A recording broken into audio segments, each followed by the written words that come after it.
Comment surmonter les épreuves et les échecs? Heureux est l'homme qui demeure ferme dans l'épreuve, car après avoir prouvé sa fermeté, il recevra la couronne de victoire, la vie éternelle que Dieu a promise à ceux qui l'aiment. Jacques 1:12.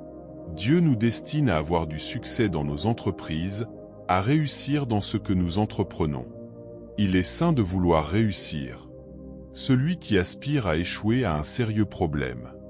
Que ce livre de la loi ne s'éloigne point de ta bouche, médite-le jour et nuit, pour agir fidèlement selon tout ce qui y est écrit.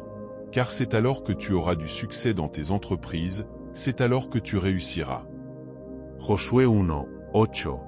Le manque de succès, donc l'échec, est une malédiction. Il est cité parmi les malédictions dans le Deutéronome 28, 15, 29. Voici toutes les malédictions qui viendront sur toi et qui seront ton partage. Tu n'auras point de succès dans tes entreprises, et tu seras tous les jours opprimé, dépouillé, et il n'y aura personne pour venir à ton secours. Toutes les personnes qui ont fait quelque chose de leur vie et aidé les autres, ont été des gens à qui Dieu a donné du succès dans leurs entreprises. Comme David. David avait plus de succès que tous les serviteurs de Saül, et son nom devint très célèbre. 1 Samuel 18:30. Maintenant, pour équilibrer cette vérité, il y a Ce même David, que nous venons de citer, n'a pas eu que du succès tout au long de sa vie, et sur le chemin qui l'a conduit à la royauté. Le chemin du succès n'est pas fait que de succès. Il démarre même, parfois, par le contraire. Lorsque Moïse va trouver Pharaon, sa mission ne commence pas par le succès. Elle semble même être, au départ, un véritable fiasco. Le chemin de la réussite commence rarement par la réussite. Celui de l'échec, par contre, commence souvent par un semblant de réussite, cela afin de nous appâter. Le chemin qui mène à la réussite est fait d'échecs. Celui qui mène à l'échec est fait de réussite. Pour réussir dans sa vie, dans le ministère, dans ce que l'on entreprend en général, il faut apprendre à réussir certes, mais il faut aussi apprendre à perdre. Avez-vous appris à perdre? Qu'est-ce que je veux dire par là? Comment gérer ces échecs? Nous sommes tous confrontés, sur le chemin de la réussite, à des échecs. On perd des batailles sans pour autant perdre la guerre. Néanmoins, le fait de tirer enseignement de nos défaites permet de gagner la guerre. Le fait de gérer également ses défaites. Il faut savoir gérer ses défaites et échecs. C'est ce que m'a dit ma femme un jour, face à une catégorie d'échecs auxquels nous nous retrouvions confrontés dans le cadre de l'œuvre « Souffle nouveau ». Nous avions démarré cette œuvre avec beaucoup de réussite, puis nous avons connu quelques déceptions et échecs significatifs. Ma femme m'a alors dit « Ce n'est pas grave, nous avons appris à gagner, maintenant nous apprenons à perdre. » Quand nous apprenons à perdre, nous apprenons en même temps à être humble. Non, on ne dira pas « Tout ce que Claude Payan fait lui réussit ». C'est dommage pour l'image de marque. Être fort. La vraie force, c'est tenir debout au sein des déceptions et des contradictions et non au milieu de la réussite. Rester dépendant de Dieu et de sa grâce. Nous réalisons notre incapacité personnelle à vaincre et se sortir de situations complexes. Ceux qui ne font pas d'erreurs ou n'ont pas d'échecs durant une longue période deviennent facilement orgueilleux, voire imaginent que plus rien ne peut les arrêter. Le capitaine du Titanic avait été choisi car il était connu pour n'avoir fait aucune erreur maritime. Cette fausse assurance a fait qu'il n'a pas écouté les conseils de prudence, de ralentir l'allure qui lui fut donnée, et qui aurait pu lui faire éviter le naufrage. Comment réussir passe par apprendre à échouer.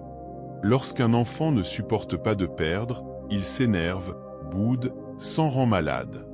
Je me rappelle que lorsque l'un de mes fils était petit et qu'il dessinait, il ne supportait pas de faire une erreur même minime, et chaque fois que ça lui arrivait, il déchirait son dessin. Résultat, il n'arrivait au bout d'aucun dessin. Nous avons dû lui expliquer que ce n'était pas grave de ne pas faire les choses imparfaitement, qu'il lui fallait accepter les imperfections pour pouvoir tout simplement aller jusqu'au bout de ce qu'il entreprenait. Les gens perfectionnistes n'accomplissent pas grand-chose de concret. À force d'attendre que tout soit sans faille, Ils ne démarrent jamais et quand ils démarrent, ils ne finissent jamais. Celui qui ne sait pas perdre ne gagnera pas pour autant. Certains enseignements sur la foi, qui ne veulent pas même nous faire prendre en considération l'éventualité d'une défaite, sont déséquilibrés et font que nous sommes complètement déstabilisés lorsqu'une défaite survient. Ce n'est pas un manque de foi de prévoir de ne pas toujours réussir tout ce que l'on entreprend du premier coup. C'est de la foi que de prévoir de, justement, ne pas perdre sa foi en cas d'échec. Car la foi doit prendre en considération le combat spirituel, l'imperfection humaine, et même certains enseignements que l'on n'apprendra qu'à travers certains échecs. La foi, c'est aussi garder la foi quand la foi ne semble pas marcher.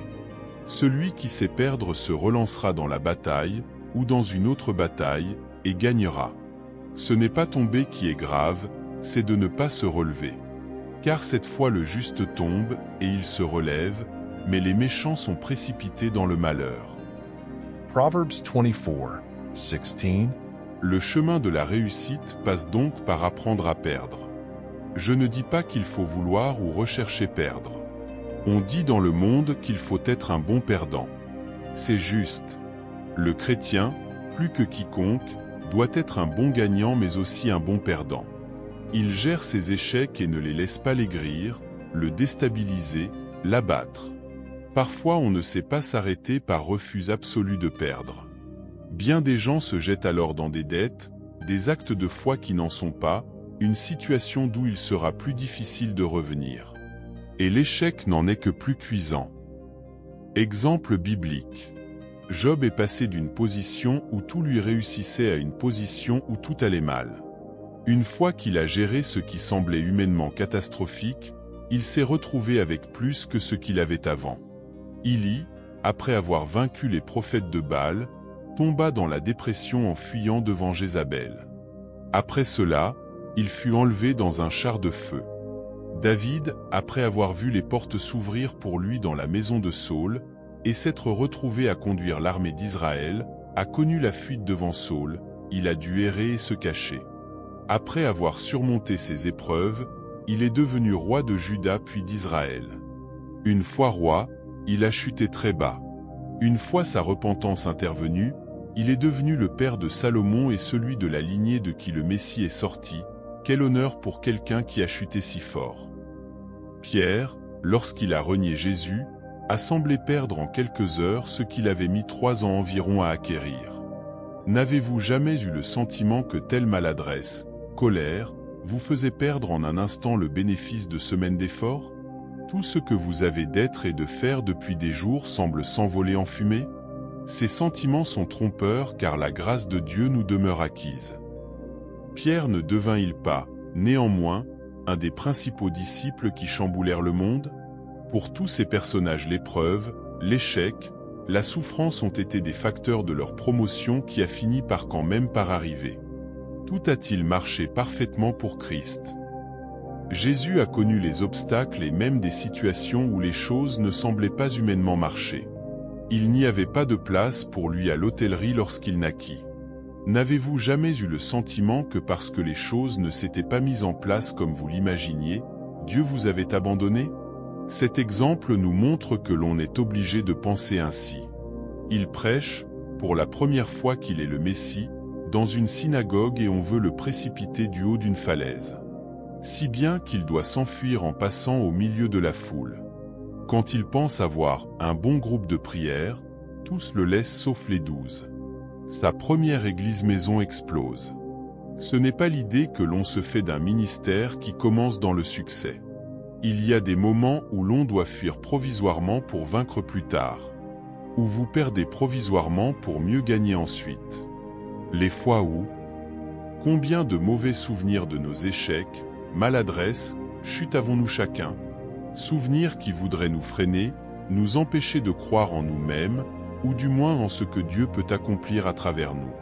Combien de fois où nous n'avons pas dit, pas fait ce qu'il aurait fallu dire ou faire? Combien de fois où nous avons, au contraire, fait ou dit ce qu'il aurait mieux valu ne pas dire ou faire? Combien de maladresses nous ont compliqué la vie, ont faussé nos relations avec les gens? Combien de fois nous avons été trop entreprenants et avons-nous provoqué des mini-catastrophes? Combien de fois avons-nous été trop timides et avons-nous empêché l'œuvre de Dieu de se faire? Que d'échecs, que de frustrations, que de peines et de malaises sont issus de situations mal gérées. Quand nous y pensons aujourd'hui, nous avons tendance à nous sentir mal, à avoir honte, voire à être stoppés pour aller de l'avant. Si nous ne surmontons pas et gérons pas ces choses, elles vont s'attacher à nous comme des poids qui vont finir par entraver toute notre marche. Plusieurs causes. Lorsque nous sommes éprouvés, nous avons une tendance à culpabiliser. Pourquoi ça m'arrive? Qu'est-ce que j'ai pu faire? Qu'est-ce que je n'ai pas fait? D'autres pensent, Dieu me frappe, je ne comprends pas pourquoi, je ne vois pas pourquoi, donc autant s'éloigner de lui. Pour certains, ce n'est pas aussi direct. Mais un fort sentiment d'incapacité, d'indignité, de culpabilité se fait sentir. Vous pouvez rencontrer quelqu'un qui vous assoit dans cette idée par ses remarques mal placées. Conseil, évitez de côtoyer les personnes qui sont toujours en train de vous chercher des fautes. C'est vrai qu'il est bien d'utiliser les temps d'épreuve et d'échecs pour s'examiner. Mais, lorsque nous-mêmes ou d'autres ont des échecs, ou passent par des épreuves, il faut éviter d'attribuer cela toujours à une même cause. Par exemple, sous prétexte que des personnes pêchent et ouvrent ainsi une porte à Satan pour les frapper, en déduire que tout problème ou échec sur votre route ou celle de quelqu'un est la cause d'un péché, est primaire et déplacé. Plus, anti-biblical. Job n'était pas un homme pécheur. Non, les causes sont diverses. Elles peuvent être, en effet, qu'en péchant une personne a donné une prise à Satan. Depuis, Jésus le trouva dans le temple et lui dit, « Voici, tu as été guéri. Ne pêche plus, de peur qu'il ne t'arrive quelque chose de pire. » Jean 5:14. Elle peut être aussi tout le contraire, parce qu'une personne s'est consacrée à Dieu plus que la moyenne, et est devenue ainsi une menace plus sérieuse pour l'adversaire, ce dernier redouble d'efforts pour la détruire. Or, tous ceux qui veulent vivre pieusement en Jésus-Christ seront persécutés. 2 Timothée 3, 12. Jacques 5h13 nous dit « Quelqu'un parmi vous est-il malade? Qu'il appelle les anciens de l'Église et que les anciens prient pour lui, en loignant d'huile au nom du Seigneur. La prière de la foi sauvera le malade, et le Seigneur le relèvera. Et s'il a commis des péchés, il lui sera pardonné. » Il est dit « s'il a commis des péchés ». Ce n'est pas obligatoire, ça peut être comme ne pas être le cas. Dans les deux cas, la personne est éprouvée. Essayez de vous rapprocher de Dieu si vous êtes célibataire, vous allez faire une rencontre destinée à semer la confusion dans votre esprit. Essayez de vous rapprocher de Dieu si vous êtes juste financièrement, et le diable va essayer de vous submerger de factures que vous ne saurez plus comment payer. Les Hébreux de l'Épître aux Hébreux s'étaient retrouvés dépouillés et persécutés, justement parce qu'ils avaient embrassé la cause de Christ. Paul leur dit « En effet, vous avez eu de la compassion pour les prisonniers, et vous avez accepté avec joie l'enlèvement de vos biens, sachant que vous avez des biens meilleurs et qui durent toujours. » Hébreux 10, 34. Essayez de vous rapprocher de Dieu et la maladie essayera de vous toucher au point de vous immobiliser. Paul parle d'un frère, Épaphrodite, éprouvé par la maladie, en ces termes. « J'ai estimé nécessaire de vous envoyer mon frère Épaphrodite, car il désirait vous voir tous, et il était fort en peine de ce que vous aviez appris sa maladie. Il a été malade en effet, et tous près de la mort. Recevez-le donc dans le Seigneur avec une joie entière, et honorez de tels hommes. Car c'est pour l'œuvre de Christ qu'il a été près de la mort, ayant exposé sa vie afin de suppléer à votre absence dans le service que vous me rendiez. » Philippians 2:25. Paul ne dit pas d'Épaphrodite « Excusez-le, le pauvre, il n'a rien compris, il n'a même pas su mettre sa foi en action pour sortir de la maladie. » Au contraire, il souligne le fait que c'est pour la cause de Christ qu'Épaphrodite s'est retrouvé dans cet état. Point une autre fois, c'est un autre compagnon, Trophime, qui est malade. J'ai laissé Trophime malade à Milet. Tite 20. Attention à nos jugements. Les gens devraient faire attention à la façon dont ils jugent parfois, alors qu'ils sont confortablement installés dans des vies sans grand risque. Avant de juger un missionnaire qui a attrapé le paludisme ou en est mort sur le champ de mission, allez faire un tour vous-mêmes au même endroit et voyez si vous n'attraperiez rien. En restant en France, en allant à l'église une fois par semaine, vous ne risquez pas d'attraper le palu. Vous avez peut-être attrapé une maladie plus grave, du chrétien léthargique, mais ça se voit moins. Lorsque nous sommes allés au Gabon pour la première fois, mon épouse et moi, parmi les lieux que l'on nous a fait visiter se trouvait le cimetière des missionnaires qui avait amené la parole bien des années auparavant. On pouvait voir sur les tombes que plusieurs étaient morts du paludisme ou autre maladie, avec toute leur famille, quelques mois seulement après leur arrivée. J'ai été saisi aux tripes, une envie à la fois de pleurer et un grand respect pour ces gens qui avaient donné leur vie pour annoncer l'Évangile. Certes, certains arrivent à mieux libérer leur autorité spirituelle et évitent une telle hécatombe, et pour ceux pour qui c'est le cas, tant mieux, et c'est mieux. Mais croyez-vous que Dieu a regardé en ces gens en se disant « Les pauvres ils vont au massacre, quelle stupidité, ils ne savent pas se protéger des attaques de l'adversaire. » Non. Il les regarde comme des martyrs. Des gens qui ont osé tout laisser derrière eux, qui ont osé aller là où t'en refuses d'aller, qui ont fait un voyage qui n'en finissait plus à l'époque, qui ont donné leur vie pour annoncer juste quelques mois Christ à ceux qui ne le connaissaient pas et qui en sont morts. Perdre des batailles. S'il est vrai que ce que nous recherchons c'est vivre dans la victoire, c'est que ce que nous entreprenons nous réussisse. Mais je ne connais personne, à part Jésus, qui a gagné une guerre sans perdre une bataille. Aucun grand serviteur de Dieu d'aujourd'hui ne rend le témoignage qu'il est parvenu là où il est parvenu sans défaite. Qui dit défaite contre le diable et ses attaques. Cela signifie qu'il y a des combats spirituels que l'on perd. S'il y a combat, c'est que l'on peut perdre. Parfois on est mal préparé, ou on s'y prend mal, ou encore on ne persévère pas comme il faudrait et le résultat est que l'adversaire s'accroche et que l'on perd dans le combat. Ce n'est pas que l'on a péché, ce n'est pas que l'on n'est pas quelqu'un de bien, ce n'est pas qu'on n'a rien compris, etc. Ça nous est tous arrivé et ça nous arrive toujours de perdre des combats, de ne pas atteindre des objectifs, d'échouer. Et il faut le reconnaître, sans à la fois culpabiliser excessivement. Voyez-vous, le problème est que face à leur défaite, les gens remettent en question des fondements bibliques incontournables pour expliquer que finalement c'était la volonté de Dieu au lieu de simplement reconnaître qu'ils ont été défaits. Le principe du combat spirituel nous est clairement montré dans Exode 17 où Israël livre combat à Amalek pendant que Moïse prie sur la montagne. Il ne nous est pas dit « Moïse pria, et hop, Israël vainquit ses ennemis ». C'est plus complexe. Lorsque Moïse élevait sa main, Israël était le plus fort, et lorsqu'il baissait sa main, Amalek était le plus fort. Exode 17:11. Si Moïse n'avait pu garder ses mains levées, s'il n'avait pas été aidé, symbole de l'unité et la complémentarité de l'Église, Israël n'aurait pas vaincu. Si Israël avait perdu, ce n'était pas la preuve que Dieu voulait qu'il perde. Parfois nous luttons dans la prière face à des problèmes divers, des maladies, sans avoir la victoire. Cela signifie-t-il que Dieu ne voulait pas nous guérir, que par les meurtrissures de Jésus nous sommes, mais pas vraiment guéris?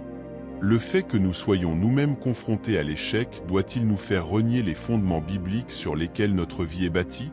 Le fait que nous échouions à imposer la volonté parfaite de Dieu dans notre vie change-t-il la volonté de Dieu? Comprendre la volonté parfaite, la volonté permissive, la volonté de rattrapage ou roue de secours, etc. Quand Dieu ne peut nous faire bénéficier de la volonté parfaite, il va nous faire passer par la volonté de rattrapage, qui n'est pas aussi glorieuse. Non, il vaut mieux reconnaître que nous n'avons pas réussi la percée spirituelle pour avoir la victoire, ou du moins pour l'avoir sous la forme, la rapidité ou au niveau que l'on voulait avoir. Parfois, l'échec c'est quand on est obligé de ce que j'appelle passer par la porte de derrière. Imaginez que vous voulez entrer dans une maison où se déroule une fête et que pour entrer par la porte principale, on vous demande de revêtir un costume particulier. Pour une raison ou une autre vous ne trouvez plus votre costume. On vous propose alors de passer par la porte de derrière. La voie est moins glorieuse, directe, mais le résultat sera le même. Passer par la porte de derrière vaut mieux que ne pas rentrer du tout dans la maison. Ce qui peut être donc une défaite par rapport à l'objectif de départ, peut être quand même être une réussite par rapport au fait que l'on a quand même réussi à parvenir où l'on devait aller. Tout simplement, on n'y est pas arrivé par le même chemin. Il en est de même pour certaines défaites et échecs. Ce sont des défaites provisoires. Que allons-nous faire d'eux? Que allons-nous faire de notre épreuve? Que allons-nous faire de nos souffrances? Allons-nous les laisser nous abattre, nous décourager, nous amener plus bas? Ou allons-nous les utiliser pour devenir meilleurs, plus humbles, etc. Selon ce que dit ce verset. Nous savons, du reste, que toute chose concourt au bien de ceux qui aiment Dieu, de ceux qui sont appelés selon son dessein. Romains 8:28. Quelqu'un dit à un homme de Dieu, ne gaspillez pas vos épreuves. Selon les gens, ils font de l'épreuve une occasion de s'éloigner de Dieu au lieu de s'en rapprocher. Je vous donne l'occasion de vous confier en Jésus-Christ. Il est temps de laver ton vêtement avant la récolte. Répète juste après moi. Prions. Seigneur Jésus-Christ, je me repens de mes péchés. Viens dans mon cœur. Je fais de toi mon Seigneur et mon Sauveur. Merci Seigneur, pour le baptême du Saint-Esprit en moi. Au nom suprême de Jésus-Christ. Amen.